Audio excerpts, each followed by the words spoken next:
রায়ে তালি মারল কলকাতা পুলিশের কর্মীরা। নজিরবিহীন ঘটনাটি ঘটেছে সোমবার কলকাতা শিয়ালদহ আদালত চত্বরে। জানা গেছে, এদিন বেলায় আরজিকর কাণ্ডে অভিযুক্ত সিভিক ভলেন্টিয়ার সঞ্জয় রায়কে শিয়ালদহ আদালতে হাজির করা হয়, তবে জালেমোড়া প্রিজন ভ্যানে নয়। সঞ্জয়কে আনা হয় কলকাতা পুলিশের কালো কাচ দেওয়া গাড়িতে। তাকে আদালতে আনার সময় নিরাপত্তা বৈষ্টনীতে মুড়ে ফেলা হয় আদালত চত্বর। ভ্যানটি আদালত চত্বরে প্রবেশ করতেই গাড়িটিকে ঘিরে নেয় কলকাতা পুলিশের কর্মীরা।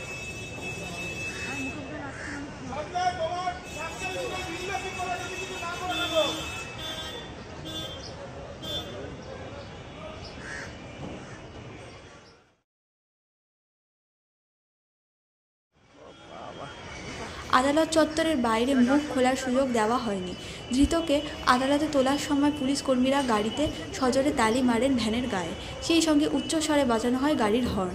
প্রসঙ্গত, ৪ নভেম্বর চার্জ গঠনের দিন আদালতে হাজির করার সময় প্রথমবার মুখ খুলেন ধৃত সিভিক সঞ্জয়।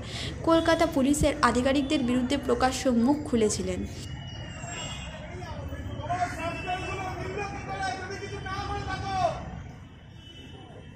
প্রশাসন তাকে ফাঁসিয়েছে বলেও তিনি দাবি করেন। আরজিকর কাণ্ডে ধৃত সিভিক ভলেন্টিয়ার সঞ্জয় রায়ের মুখে শোনা গিয়েছিল কলকাতা পুলিশের প্রাক্তন কমিশনার বিনীত গোয়েলের নাম। তার কথা শোনা হচ্ছে না, তাকে কথা বলতে দেওয়া হচ্ছে না বলে দাবি করেন সঞ্জয়।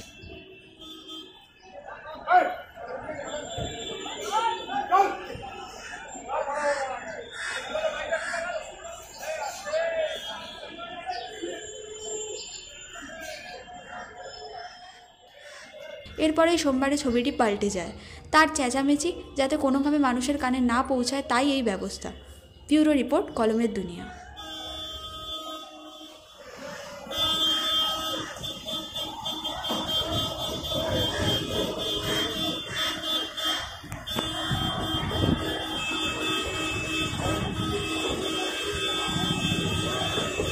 হর্ন দিচ্ছে, বুঝতে পারছো? এই হর্ন দিচ্ছে ইচ্ছা করে। সঞ্জয় কিছু বলবে?